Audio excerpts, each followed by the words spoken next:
l'attirez contre vous pour une étreinte, et vous le sentez instantanément, cette raideur subtile dans ses épaules, cette hésitation dans ses bras qui vous entourent à peine.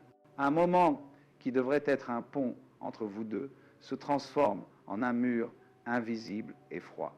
Pourquoi ce geste, censé incarner la proximité et la chaleur, semble-t-il si distant, si performé? Ce n'est pas qu'elle ne ressent rien, c'est qu'elle ressent tout, mais pas ce que vous croyez. Elle ne réagit pas à votre affection, mais à l'énergie qui se cache derrière. Elle sent votre incertitude, votre besoin de validation dissimulé sous le contact. Son corps se ferme instinctivement, non pas pour vous rejeter, mais pour se protéger d'une demande silencieuse. Cette étreinte n'est pas une simple action, c'est un dialogue sans mots. Et son silence vous crie que vous avez échoué à un test dont vous ne connaissiez même pas les règles. Si cette confusion vous parle, si vous avez déjà senti ce mur invisible se dresser lors d'un moment d'intimité, alors abonnez-vous à la chaîne, aimez cette vidéo et partagez vos propres expériences dans les commentaires. Ce que nous allons explorer ici n'est pas une technique de séduction, mais une compréhension profonde de la communication non verbale qui change absolument tout. Car dans ces quelques secondes, une vérité est transmise. Comprendre cette vérité est la première étape pour transformer cette distance en une attirance magnétique. Votre présence peut devenir un refuge plutôt qu'une question, mais seulement si vous comprenez d'abord pourquoi son corps vous répond avec une telle honnêteté brutale. C'est une conversation silencieuse que vous devez apprendre à maîtriser, et cela commence maintenant. L'erreur fondamentale que nous commettons en tant qu'hommes est de croire que l'étreinte est une action destinée à obtenir fois quelque chose.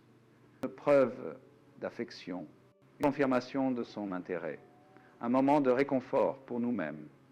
Nous la traitons comme une question anxieuse. Suis-je assez bien pour toi? Mais pour elle, ce n'est pas une question, c'est un audit. En moins de 3 secondes, son système nerveux scanne le vôtre. Il évalue votre état interne avec une précision redoutable. Le moindre tremblement d'anxiété, la plus petite once de besoin ou d'insécurité est détectée. Son corps ne ment jamais. Il se tendra face à un homme qui semble nerveux, se fondra dans le cadre d'un homme qui est profondément ancré. Vous pensez lui offrir de l'affection, mais ce que vous transmettez réellement, c'est le chaos ou le calme de votre propre âme. Le conflit réel se joue donc entre la performance et la présence. Vous êtes tiraillé entre le désir d'exécuter l'étreinte parfaite pour provoquer une réaction et le défi bien plus grand d'être simplement, totalement présent. Votre erreur est de croire que le résultat dépend de la technique. Serrer plus fort, tenir plus longtemps, ou pire, la petite tape amicale et l'âge dans le dos qui crie l'incertitude. Chacune de ces approches est une performance, une tentative de manipuler l'instant pour obtenir un résultat. Et elle sent l'effort, le calcul. Elle ne sent pas un homme qui lui offre un refuge, mais un garçon qui lui demande une bonne note. Ce n'est pas le geste qui la repousse, c'est l'intention cachée derrière. Elle désire s'abandonner à une force tranquille, pas rassurer une faiblesse déguisée. Et c'est là que le mensonge s'installe, n'est-ce pas? Dès que vous sentez cette raideur, votre esprit s'emballe et vous raconte une histoire simple et brutale. Elle n'est pas intéressée. Je l'ai perdue. Cette pensée frappe comme un coup de poing à l'estomac. Vous interprétez sa réaction physique non pas comme une information, mais comme un verdict final sur votre valeur. Chaque millimètre de distance qu'elle crée devient une preuve de votre échec. Vous cessez de vivre l'instant et vous devenez un analyste frénétique, rejoignant la scène en boucle dans votre tête. Qu'ai-je fait de mal? Était-ce trop tôt, trop fort? Cette avalanche de questions vous déconnecte complètement d'elle et de vous-même. Vous n'êtes plus un homme qui la tient. Vous êtes un accusé qui attend sa sentence. Et cette énergie de jugement est précisément ce qui la fait reculer encore plus. La croyance la plus toxique que vous entretenez est que l'affection est une monnaie d'échange. Vous lui offrez une étreinte et inconsciemment, vous attendez un paiement en retour, de la chaleur, de la douceur, une validation. Quand sa réponse est neutre ou froide, vous vous sentez volé. C'est l'erreur fondamentale. Vous ne donnez pas, vous investissez en attendant un retour. Son corps, bien plus honnête que n'importe quel mot, rejette cette transaction. Il ne vous rejette pas vous, mais l'attente silencieuse qui pèse dans votre geste. Elle ne veut pas être la solution à votre besoin de réconfort. Elle veut être la partenaire d'un homme qui est déjà complet. Tant que votre étreinte sera une question anxieuse, sa réponse sera un silence prudent. Elle sent que vous cherchez à prendre de l'énergie, pas à en offrir, et son instinct de protection s'active instantanément. Face à ce mur invisible, votre système entre en panique et vous pousse vers l'une des deux impasses comportementales. Soit vous vous retirez brutalement, devenant froid et distant pour protéger votre ego meurtri, créant un fossé encore plus grand, soit vous surcompensez, devenant plus insistant, presque suppliant dans votre contact, essayant de forcer une connexion qui ne peut être que volontaire. Dans les deux cas, vous réagissez par peur, la peur du rejet. Vous dansez avec les fantômes de vos insécurités passées et elle n'est plus qu'un miroir de votre propre chaos intérieur. Elle vous voit osciller entre une fausse indifférence et un besoin désespéré, deux facettes de la même impuissance. Elle ne voit pas un homme stable, mais un pendule émotionnel. Et aucune femme ne se sent en sécurité en s'appuyant sur un pendule. Vous avez été conditionné à croire que sa réaction est une évaluation de votre performance. Vous vous demandez « ai-je bien fait les choses ?» C'est la mauvaise question. Vous vous concentrez tellement sur le résultat que vous oubliez la source. Sa réaction n'est pas une note sur votre technique, c'est un écho de votre état interne. Si vous êtes calme, posé, ancré, son système nerveux le sentira et aura la permission de se détendre. Mais si vous apportez de l'anxiété, de l'incertitude ou un besoin de validation, vous lui demandez en silence de gérer vos émotions pour vous, vous lui transférez un fardeau. Une femme ne s'ouvre pas à un homme qui lui apporte un poids supplémentaire. Elle s'ouvre à celui qui, par sa simple présence, allège le sien. Arrêtez de chercher son approbation. Devenez l'approbation elle-même. Ce cycle est une prophétie autoréalisatrice que vous écrivez à chaque interaction. Vous anticipez son retrait. Cette anticipation génère une micro-anxiété dans votre corps. Votre toucher, même subtilement, devient hésitant ou trop pressant. Elle sent cette énergie incohérente, ce qui la met mal à l'aise et la pousse à se raidir pour se protéger. Vous percevez cette raideur, ce qui confirme votre peur initiale, et le cercle vicieux se referme. Vous avez créé la distance même que vous redoutiez. Dites-moi si vous avez déjà ressenti cela. C'est comme essayer de tenir de l'eau dans ses poings. Plus vous serez fort, plus elle vous échappe. La vérité est que vous n'êtes pas la victime de sa froideur. Vous êtes souvent l'architecte involontaire de la forteresse qu'elle construit autour d'elle. L'illusion finale est de penser qu'il existe une action magique, une chose à faire pour réparer ce moment. Vous cherchez une technique, un secret, une phrase parfaite. Mais la solution n'est pas dans l'action, elle est dans l'inaction. Elle est dans l'être. Le problème n'est pas ce que vous faites avec vos bras, mais ce qui se passe dans votre esprit et votre système nerveux. Chaque tentative de réparer la situation par une nouvelle action ne fait que crier votre désarroi. Le véritable pouvoir ne vient pas d'un mouvement parfait, mais d'une immobilité intérieure. C'est la capacité à rester pleinement présent, à respirer profondément et à offrir un espace de calme pur sans rien attendre en retour. Vous n'avez pas besoin d'une meilleure stratégie. Vous avez besoin d'un état d'être plus profond. La vérité cachée, celle que vous devez comprendre pour tout changer, n'a rien à voir avec elle et tout à voir avec vous. Sa raideur n'est pas un rejet de votre personne. C'est une réaction instinctive à votre état interne. Son corps ne ment jamais. C'est un baromètre d'une honnêteté brutale, calibré depuis des millénaires pour détecter la moindre incohérence entre ce que vous projetez et ce que vous êtes réellement. Elle ne pense pas « je ne l'aime pas ». Son système nerveux lui pense « quelque chose n'est pas stable ici, danger ». Ce n'est pas une décision consciente, c'est une réponse biologique. Elle ne vous ferme pas la porte, elle se protège d'une énergie qu'elle perçoit comme instable, comme une demande déguisée en affection. Votre contact n'est pas un simple toucher, c'est une transmission de données. et les données que vous envoyez sont celles de l'incertitude. Ce que son subconscient recherche plus que tout dans cet instant de proximité physique, c'est un sentiment de sécurité totale. Non pas la sécurité d'un protecteur qui la défendrait d'un danger extérieur, mais la sécurité d'un homme qui est en paix avec lui-même. Elle a besoin de sentir que votre cadre est solide, que votre monde intérieur n'est pas une tempête. Quand vous l'enlacez avec une ouance d'anxiété, vous lui demandez silencieusement de calmer votre propre chaos. Vous la rendez responsable de votre état émotionnel. Et son instinct le plus profond se rebelle contre cela. Elle ne veut pas être votre ancre. Elle veut trouver refuge dans un port qui est déjà calme. Elle se retire non pas parce que vous êtes faible, mais parce que votre énergie la met au travail. Et l'attraction ne naît jamais d'un travail émotionnel. Imaginez-vous comme un contenant et elle comme le contenu. C'est la dynamique fondamentale qu'elle recherche inconsciemment.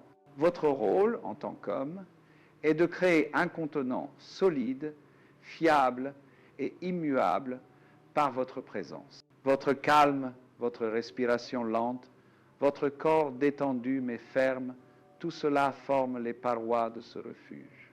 Quand elle sent que ce contenant est sûr, qu'il ne va pas se fissurer sous la pression de vos propres besoins, alors seulement elle peut s'autoriser à devenir l'eau. Elle peut s'adoucir, s'abandonner et se fondre dans l'espace que vous avez créé pour elle. Si votre étreinte est hésitante ou insistante, le contenant est fragile. L'eau ne peut pas y trouver le repos. Elle se retire pour ne pas se répandre dans le vide de votre incertitude. Son corps est donc un test, mais ce n'est pas un test qu'elle vous fait passer consciemment. C'est un test que son instinct de survie fait passer à votre essence masculine. En moins de 3 secondes, elle sait. Elle sait si vous êtes présent avec elle ou perdu dans vos pensées anxieuses. Elle sait si vous lui offrez un moment de paix ou si vous cherchez à extraire une validation. Elle sait si vous êtes un chêne sur lequel elle peut s'appuyer ou un roseau qui ploie au moindre vent de doute. C'est pour cela que toutes les techniques du monde échoueront si votre état interne n'est pas aligné. Vous ne pouvez pas feindre le calme. Votre système nerveux communique directement avec le sien, dans un langage plus ancien et plus honnête que les mots. Et son corps lui donne toujours la vérité. La tragédie de cette situation est que bien souvent, elle désire s'abandonner à vous. Il existe une partie d'elle qui veut faire confiance, qui veut baisser la garde et se sentir complètement en sécurité dans vos bras. Son retrait n'est pas une condamnation finale, mais plutôt une invitation silencieuse. C'est un appel à ce que vous incarniez cette force tranquille qu'elle espère trouver. Chaque fois que son corps se tend, il vous dit « Montre-moi que tu es plus stable que mes peurs. Montre-moi que ta paix est plus grande que mon anxiété. Donne-moi une raison de croire que je peux me laisser aller. » Elle ne vous rejette pas. Elle vous met au défi de devenir l'homme dans les bras duquel elle rêve de se perdre. C'est un miroir de votre propre état. Et elle attend que vous changiez l'image. Vous comprenez cette dynamique? L'attraction, pour elle, n'est pas un choix logique. C'est une réaction à une énergie. L'énergie de la dominance calme. Ce n'est pas une dominance agressive ou contrôlante. C'est la puissance d'un homme qui est si maître de son propre royaume intérieur qu'il n'a besoin de rien du monde extérieur, et surtout pas d'elle, pour se sentir complet.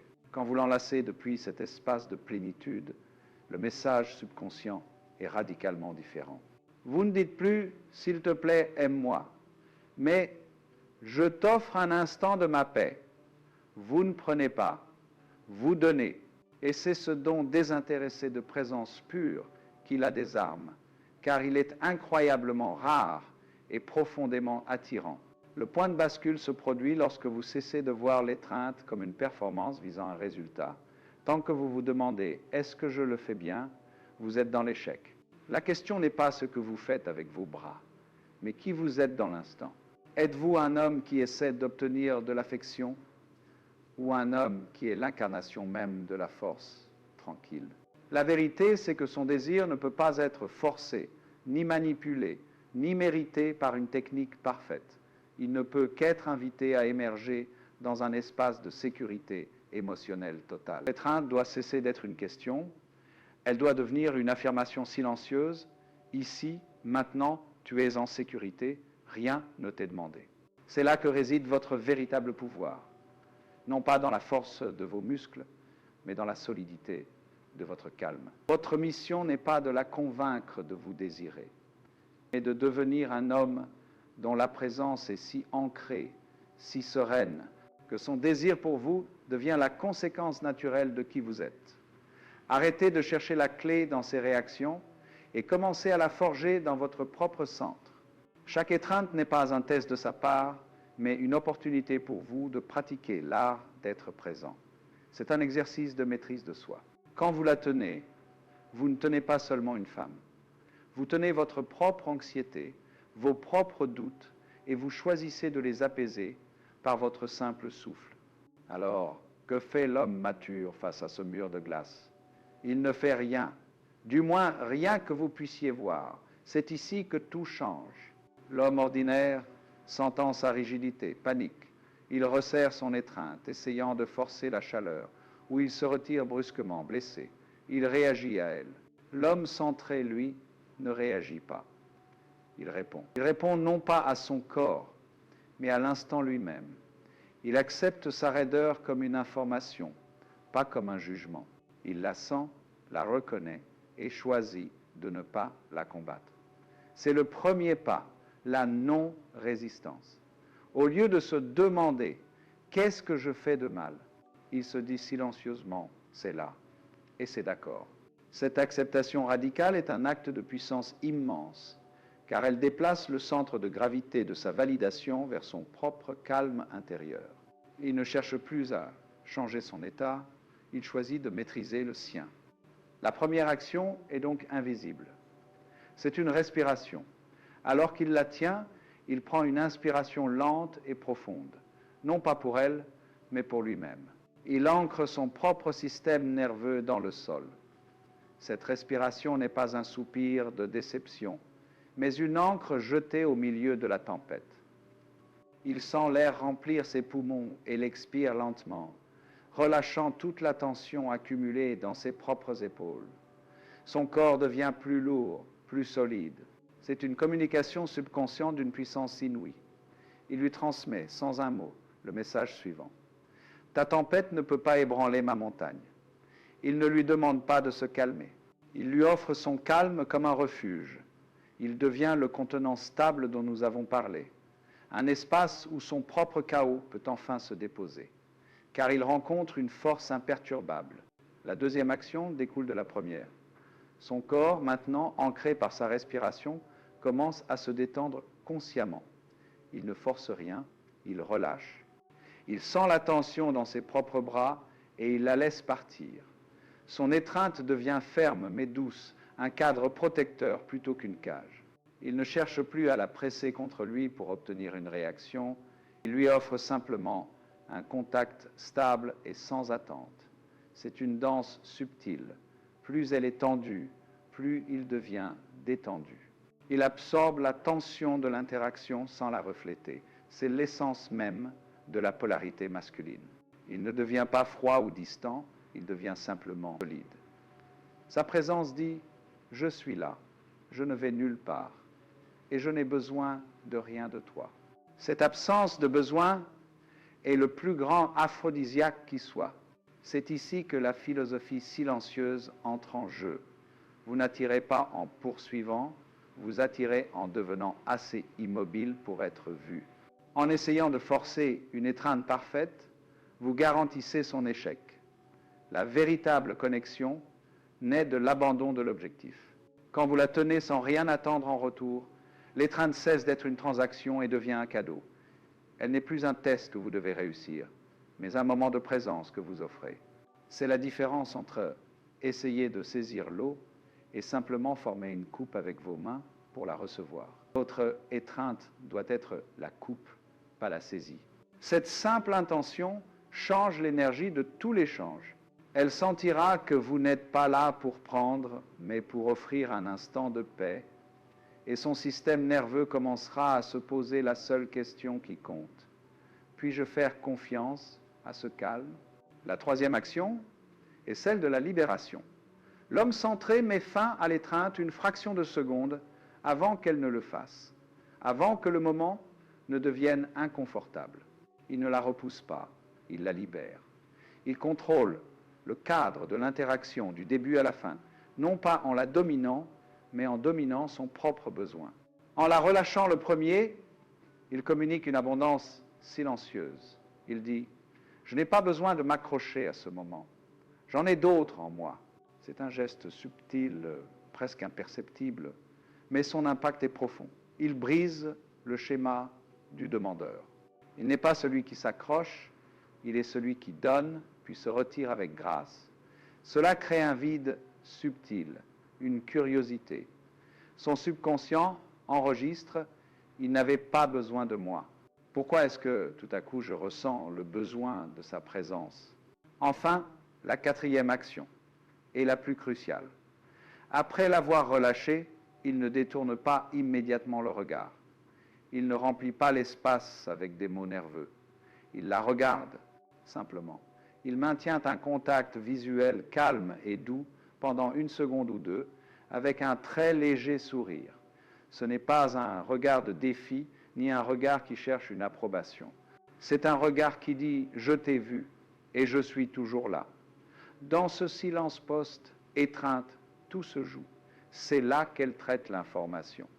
Elle a senti votre calme, votre force sans effort, votre absence de besoin. Et maintenant, elle le voit dans vos yeux. Vous n'êtes plus un garçon qui cherche à être rassuré. Vous êtes un homme qui offre un sanctuaire. Et dans ce regard, vous verrez le changement, la curiosité, le respect. Et la première étincelle d'un désir qui n'est plus une réaction forcée, mais une invitation volontaire. Et soudain, vous le comprenez. Le paradoxe initial se révèle sous une lumière nouvelle et implacable. Elle ne se retire pas parce qu'elle ressent trop peu, mais parce qu'elle ressent trop. Elle ressent votre chaos. Elle ressent la question silencieuse cachée dans votre étreinte, le vide subtil que vous lui demandez de combler. Son corps, ce baromètre d'une honnêteté brutale, ne vous a jamais rejeté, vous. Il a simplement refusé de devenir le pansement de votre incertitude. Toute votre analyse, toute votre anxiété était tournée vers l'extérieur, vers elle, alors que le dialogue se déroulait à l'intérieur de vous. Sa raideur n'était pas un mur qu'elle construisait, mais le miroir qu'elle vous tendait. Et pendant tout ce temps, vous étiez frustré par le reflet, sans jamais réaliser que vous pouviez changer l'image elle-même, en maîtrisant non pas vos actions, mais votre propre état d'être. La véritable transformation n'est donc pas d'apprendre à mieux l'enlacer, c'est de cesser complètement de jouer au jeu de la validation. Ce jeu où chaque geste est un investissement, chaque contact une attente de retour. Vous abandonnez la quête de sa réaction. En devenant le contenant stable, solide et imperturbable, vous ne cherchez plus à ce qu'elle se fonde en vous.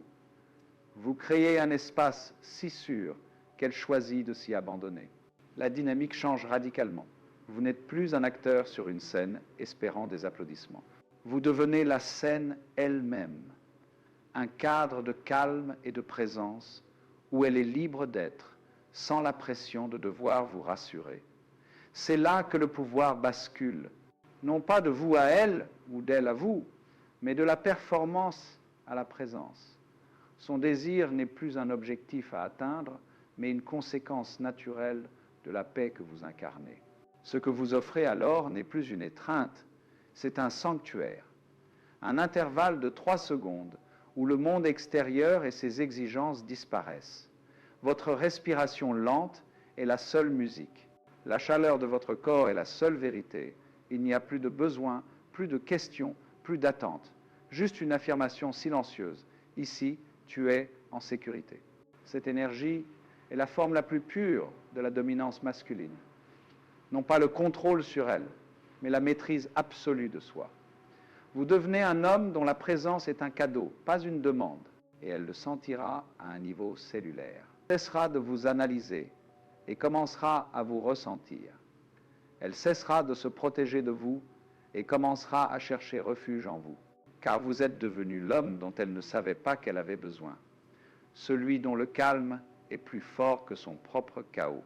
La prochaine fois que vous l'enlacerez, ne pensez à aucune de ces règles.